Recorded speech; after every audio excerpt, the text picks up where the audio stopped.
Hello बच्चों, good morning. बच्चों, आज मैं आप लोग को हिंदी का पाठ 17 पढ़ाने वाली हूँ। पाठ का नाम है निर्भय बनो। निर्भय का मतलब होता है निडर। इसको लिखने वाले इसके लेखक हैं फणीश्वर नाथ रेणु। इनका जन्म सन 1921 ईस्वी में और इनका निधन यानी मृत्यु सन 1977 ईस्वी में हुआ था। इनके बारे में हम लोग पढ़ते हैं।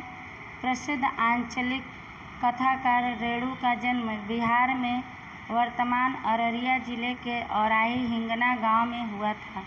उनकी शिक्षा दीक्षा उनके गांव विराटनगर, नेपाल तथा वाराणसी में हुई। उन्होंने भारत तथा नेपाल के स्वाधीनता आंदोलनों में सक्रिय भाग लिया। सक्रिय का मतलब होता है कार्यशील।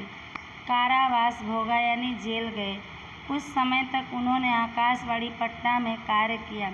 अपने पहले उपन्यास मैला आंचल के प्रकाशन के साथ ही वे विख्यात हो गए, प्रसिद्ध हो गए। उसके पहले वे एक कहानीकार तथा रिपोर्टाज लेखक के रूप में साहित्य जगत में सुपरिचित हो चुके थे। सब उनको जान चुके थे, सबसे परिचित हो चुके थे। इनके बारे में बताया गया कि इनका जन्म 1921 ईस्वी में और इनकी मृत्यु 1977 ईस्वी में हुआ है।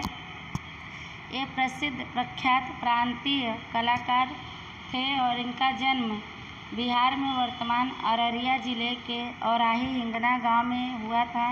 इनकी पढ़ाई लिखाई इनके गांव विराटनगर जो नेपाल में है तथा वाराणसी में हुई।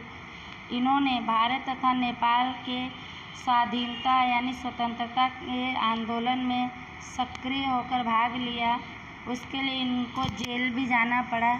कुछ समय तक इन्होंने आकाशवाणी पटना में काम किया। अपने पहले उपन्यास मैला आंचल के छापने के साथ साथ ही वे विख्यात हो गए। उसके पहले वे एक कहानीकार तथा रिपोर्टाज लेखक के रूप में साहित्य के जगत में सबसे परिचित हो चुके थे। आगे पढ़ते हैं। रेणु की रचनाओं में उनका जीवनानुभव मुखर है। जीवन की स्वरूपता कुरूपता को मानवीय सहृदयता तथा पूर्ण तटस्थता के साथ उन्होंने अपनी रचनाओं में उकेरा है। उनकी भाषा में लोक बोलियों के शब्दों का प्रयोग ध्यानाकर्षक है। भाषा में ताजगी और नयापन है। मैला आंचल, पढ़ती परी कथा, जुलूस, पलटू बाबू रोड, कितने चौराहे आदि उनके प्रमुख उपन्यास तथा ठुमरी, अग्निखोर, एक आदिम रात्रि की महक आदि उनके प्रमुख कहानी संग्रह हैं। भारत सरकार ने उन्हें पद्मश्री की पदवी यानी उपाधि से सम्मानित किया था। यहाँ उनके उपन्यास कितने चौराहे का 7वां प्रकरण संकलित है। विद्यार्थी जीवन में ही मानवीय सामाजिक मूल्यों के प्रति कथानायक मनमोहन का कैसे झुकाव होता है, इस अंश में उसका चित्रण है। अपने सहपाठियों के साथ वह निर्भयता यानी निडरता का पाठ सीखता है। यहाँ बताया गया कि रेणु की रचनाओं में उनके जीवन में उन्होंने जो अनुभव किया वह मुखर है, वाचाल है। जीवन की स्वरूपता कुरूपता यानी सुंदरता बदसूरती को मानव की सहृदयता यानी दयालुता तथा पूरी तटस्थता का मतलब होता है निष्पक्षता के साथ उन्होंने अपनी रचनाओं में उकेरा है, लिखा है। उनकी भाषा में लोक बोलियों के शब्दों का प्रयोग लोगों को अपने तरफ आकर्षित करता है। भाषा में उनकी ताजगी और नयापन है। मैला आंचल, पढ़ती परी कथा, जुलूस, पलटू बाबा रोड, कितने चौराहे आदि इनके प्रमुख उपन्यास तथा ठुमरी, अग्निखोर, एक आदिम रात्रि की महक आदि इनकी प्रमुख कहानी संग्रह है। भारत सरकार ने इन्हें पद्मश्री की पदवी से सम्मानित किया था। यहाँ जो लिखा गया है ये इनके उपन्यास कितने चौराहे का 7वां भाग संकलित है। विद्यार्थी जीवन में ही मानवीय सामाजिक मूल्यों के प्रति कथानायक मनमोहन का कैसे झुकाव होता है, इस भाग में उसका चित्रण है। अपने सहपाठियों यानी जो साथ में पढ़ते हैं उनके साथ वह निडरता का पाठ सीखता है। आगे हम लोग पाठ पढ़ते हैं और जानते हैं। प्रियोदा प्रियव्रत राय मैट्रिक में पढ़ता है। स्कूल के सभी लड़के और मास्टर उसको प्यार करते हैं। स्कूल ही नहीं, उस छोटे से कस्बे में उसको प्रायः सभी जानते हैं। हर रविवार की सुबह बगल में झोली लटकाकर सन्यासी आश्रम के लिए मुठिया वसूलने निकलता है। मुठिया वसूलने का मतलब होता है किसी अच्छे काम के लिए अनाज के रूप में थोड़ा बहुत भीख मांगना, कभी अकेला, कभी साथियों के साथ। स्कूल का कोई छात्र या शिक्षक बीमार पड़ा कि प्रियोदा अपनी टोली के साथ उसके घर पर हाजिर। जब तक रोगी भला चंगा न हो जाए, उसका दल सेवा में जुटा रहता है। यहाँ प्रियोदा, जिसे प्रियव्रत कहते हैं, उसके बारे में बताया गया है कि प्रियव्रत राय मैट्रिक में पढ़ता है। स्कूल के सभी लड़के और मास्टर उसको प्यार करते हैं। स्कूल ही नहीं, उस छोटे से कस्बे में उसको सभी जानते हैं। हर रविवार की सुबह बगल में झोली लटकाकर सन्यासी आश्रम के लिए मुठिया वसूलने निकलता है। कभी अकेले जाता है, कभी साथियों के साथ। स्कूल का कोई छात्र या शिक्षक बीमार पड़ा कि प्रियोदा अपनी टोली के साथ उसके घर पर पहुंच जाता है, और जब तक रोगी अच्छा नहीं हो जाता, भला चंगा का मतलब होता है अच्छा नहीं हो जाता है, तब तक उसका दल सेवा में लगा रहता है। आगे है, रोबी और कालू प्रियोदा के दल में हैं। उन लोगों ने मनमोहन को भी अपने साथ प्रियोदा के दल में शामिल कर लिया। हर शनिवार को परमान के उस पार बालूचर पर प्रियोदा के दल के सदस्य स्कूल की छुट्टी के बाद जमा होते हैं। खेल कूद, गाने बजाने के अलावा प्रियोदा दुनिया भर की खबर सुनाते हैं। रविवार का प्रोग्राम तय करते हैं, किस मोहल्ले में कौन जाएगा मुठिया वसूलने, किस बीमार की सेवा करने कौन कौन जाएंगे। रोबी और कालू प्रियोदा के दल में हैं। उन लोगों ने मनमोहन को भी अपने साथ प्रियोदा के दल में शामिल कर लिया, यानी मिला लिया। हर शनिवार को परमान, यानी एक नदी का नाम है, उस पार बालूचर एक रेतीली नदी का पट है। उस पर प्रियोदा के दल के सदस्य स्कूल की छुट्टी के बाद इकट्ठे होते हैं। खेल कूद, गाने बजाने के अलावा प्रियोदा दुनिया भर की खबर सुनाता है।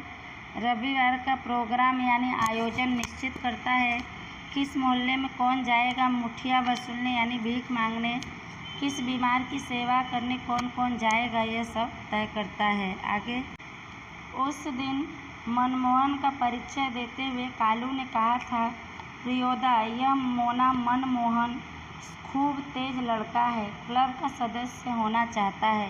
प्रियोदा ने मनमोहन को सिर से पैर तक देखकर पूछा था, भारतवर्ष के एक ऐसे आदमी का नाम लो जिसे लोग भगवान का अवतार समझते हैं।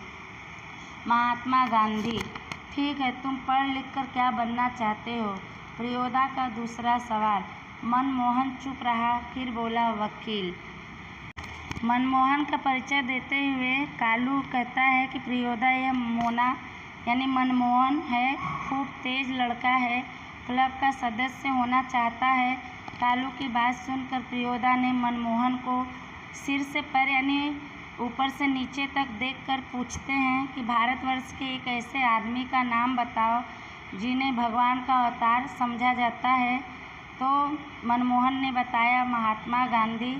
फिर प्रियोदा कहते हैं, ठीक है, तुम पढ़ लिख कर क्या बनना चाहते हो? प्रियोदा का दूसरा सवाल था। मनमोहन उनका सवाल सुनकर चुप रहता है, फिर बोलता है, वकील। आगे पढ़ेंगे।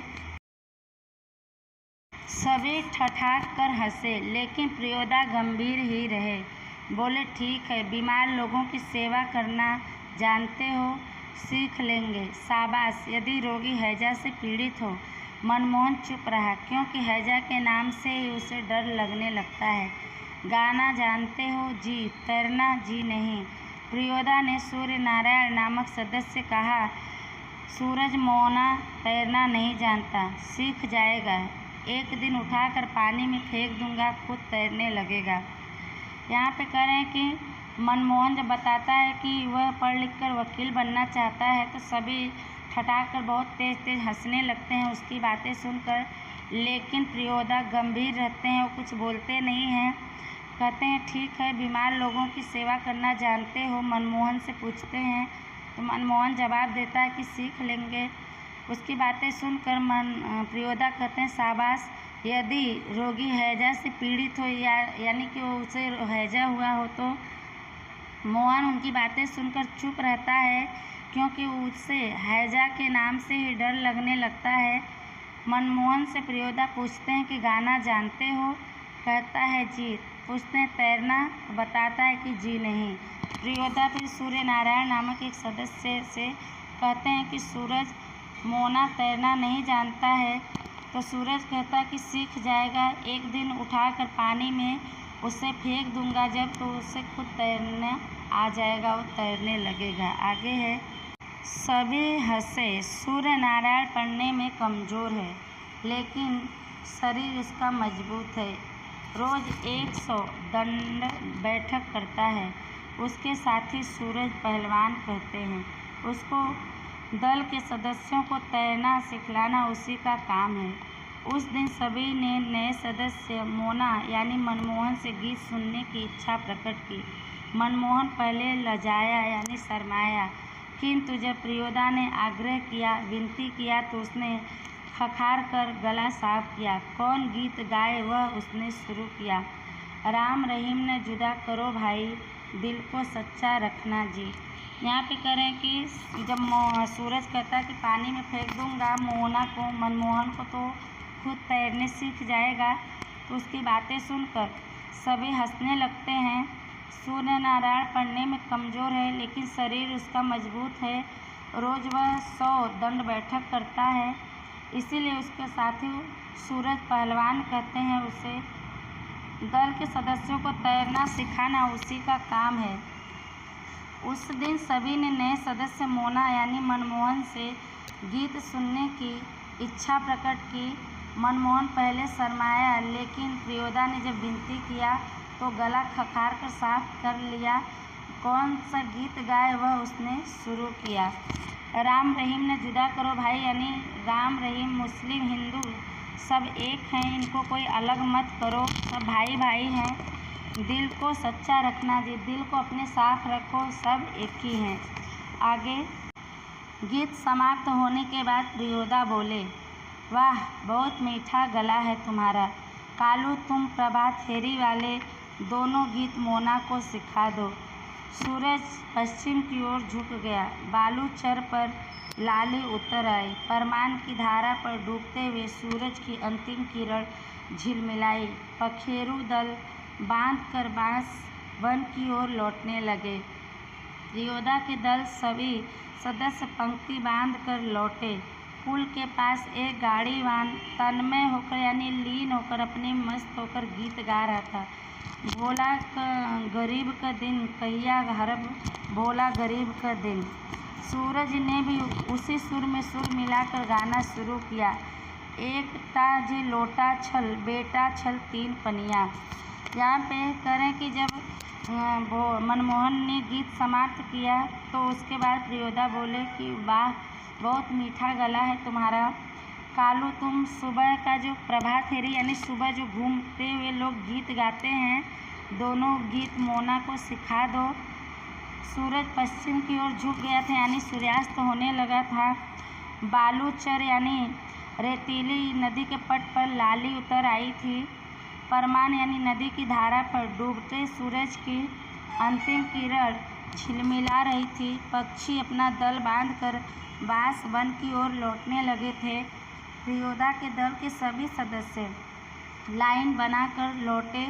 पुल के पास एक गाड़ीवान खड़ा था जो अपने में मस्त होकर गीत गा रहा था। भोला गरीब का दिन कहिया हरब, भोला गरीब का दिन यानी भोला गरीब है जो उसका दुख कब दूर करेंगे आप, भगवान से कहता है। उसके गीत को सुनकर सूरज भी उसी सुर में सुर मिलाकर गाना शुरू किया था। एक ताजे लोटा छल, बेटा छल 3 पनिया यानी 1 लोटा पानी है और उसको पीने वाले 3 लोग हैं। आगे, पीबैत काल लोटा लेलक छीन, मतलब कि पीने वाले 3 हैं तो तीनों लोटा को छीनने लगते हैं। कृत्यानंद झा ने कहा विद्यापति की नचारी है, नचारी लचारी टट्ठाए। कृत्यानंद झा ने कहा कि यह विद्यापति की नचारी है, नचारी क्या, लचारी, नचारी नहीं लचारी है। टट्ठा है तब तक गोली की आवाज़ आती है। आगे है, बालूचर के उस पार से किसी ने फायर किया। एक पखेरू बालू पर गिरकर छटपटाने लगा। उसका जोड़ा विकल होकर बहुत देर तक रोता रहा। मटमैले अंधकार में एक अर्दलीनुमी आदमी दौड़ा हुआ आया और मरी हुई चिड़िया के डैने को पकड़कर चिल्लाया, मिल गया हुजूर। करें कि बालूचर के उस पार किसी ने फायर किया। एक पखेरू यानी पक्षी बालू पर गिरकर छटपटाने लगा। उसका जोड़ा व्याकुल होकर बहुत देर तक रोता रहा। मटमैले अंधकार में एक अर्दलीनुमा आदमी दौड़ा हुआ आया और मरी हुई चिड़िया के डैने यानी पंख को पकड़कर चिल्लाया, मिल गया हुजूर। आगे, इब्राहिम बोला, सब डिप्टी साहब का अर्दली है, साला भारी खचड़ा है। प्रियोदा के मुंह से अचानक निकला हाल्ट। हाल्ट का मतलब होता है रुको। इब्राहिम बोला यह सब देखकर कि सब डिप्टी साहब का अर्दली है, साला भारी खचड़ा है यानी मूर्ख है। उसकी बातें सुनते ही प्रियोदा के मुंह से अचानक निकला हाल्ट यानी रुको। आगे, तब इब्राहिम को अपनी गलती का एहसास हुआ।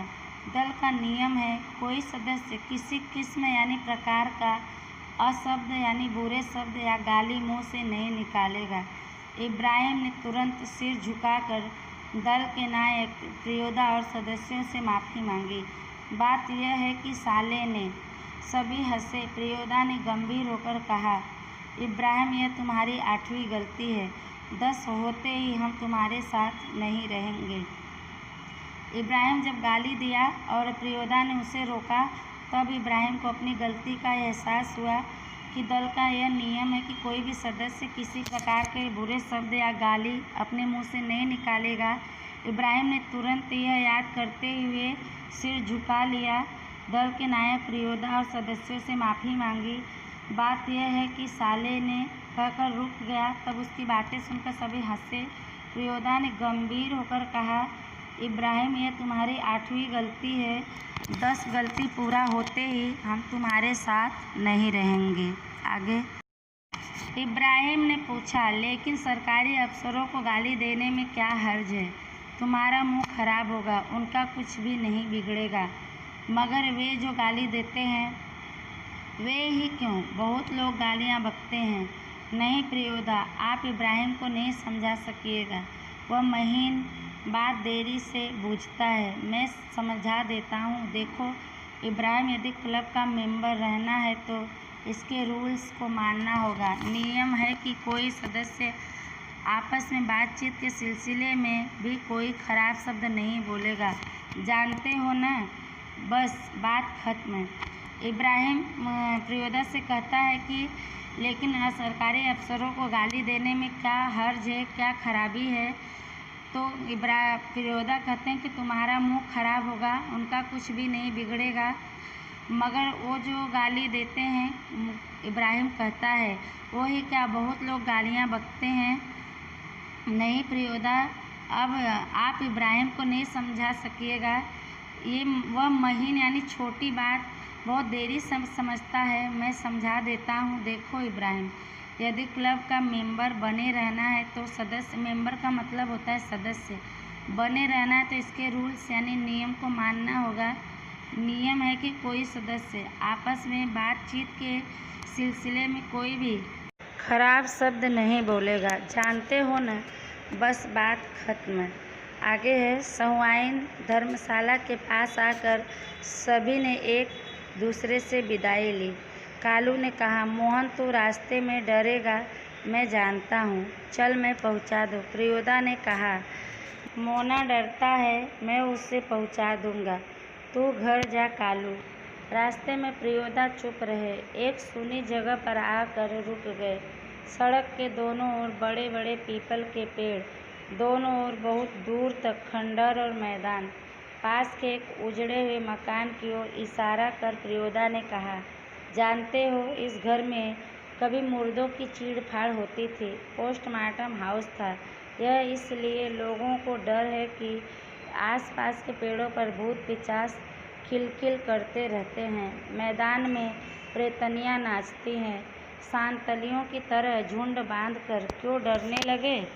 यहाँ पे कह रहे हैं कि सौआइन धर्मशाला के पास आकर सभी ने एक दूसरे से विदाई ली। कालू ने कहा, मोना तू रास्ते में डरेगा, मैं जानता हूँ, चल मैं पहुँचा दूँ। उसकी बात सुनकर प्रियोदा कहते हैं कि मोना डरता है, मैं उसे पहुँचा दूँगा, कालू तू घर जा। रास्ते में प्रियोदा चुप रहे, एक सूनी जगह पर आकर रुक गए। सड़क के दोनों ओर बड़े बड़े पीपल के पेड़, दोनों ओर बहुत दूर तक खंडहर और मैदान। खंडहर का मतलब होता है जो घर होता है पुराना, आधा गिरा हो आधा खड़ा हो, तो उसे खंडहर कहते हैं। पास के एक उजड़े हुए यानी टूटे हुए गिरे पड़े मकान की ओर इशारा कर संकेत कर प्रियोदा ने कहा, जानते हो इस घर में कभी मुर्दों की चीड़-फाड़ होती थी, पोस्टमार्टम हाउस था यह, इसलिए लोगों को डर है कि आसपास के पेड़ों पर भूत पिशाच खिलखिल करते रहते हैं। मैदान में प्रेतनियाँ नाचती हैं, संतालियों की तरह झुंड बांधकर। यह कहकर प्रियोदा मनमोहन से कहते हैं, क्यों डरने लगा। आगे, अकेले यहाँ आ सकते हो। जी नहीं। प्रियोदा हंसे बोले, देख मोना, भूत प्रेत ऐसे आदमियों को कभी नहीं तंग करता जो 10 का काम करता हो। तुम्हारी उम्र में मैं भी डरता था। मेरे गुरु महाजन ने मुझसे हंसकर कहा कि 10 का काम करने वाला तो खुद भूत होता है, उसको भूत क्या कर सकता है। चलो शुरू करो। तो वह गाना राम रहीम ना मनमोहन गाने लगा। राम रहीम ना जुदा करो भाई, दिल को सच्चा रखना जी। यहाँ पे प्रियोदा मनमोहन को पूछते हैं कि तुम मेरी बात सुनकर डरने लगे क्या, अकेले यहाँ आ सकते हो। तो मनमोहन कहता है कि जी नहीं। प्रियोदा उसकी बातें सुनकर हंसे और बोले कि देखो मोना, भूत प्रेत ऐसे आदमी को कभी तंग नहीं करता, परेशान नहीं करता जो 10 का काम करता हो। तुम्हारी उम्र में मैं भी डरता था। मेरे गुरु महाजन ने मुझे हंसकर कहा कि 10 का काम करने वाला तो खुद भूत होता है, उसको भूत क्या कर सकता है। चलो फिर शुरू करो वह गाना राम रहीम ना। मनमोहन उनकी बातें सुनकर गाने लगता है, राम रहीम ना जुदा करो भाई, दिल को सच्चा रखना जी। यानी हिंदू मुस्लिम दोनों एक ही हैं, भाई भाई हैं, अपने दिल को सच्चा रखना, उनको कभी जुदा नहीं करना। बच्चों, यह पाठ आपका समाप्त हुआ। वीडियो को आप लोग ध्यान से सुनिएगा, इसका शब्दार्थ आप लोग नोट में लिख लीजिएगा। तब तक के लिए धन्यवाद।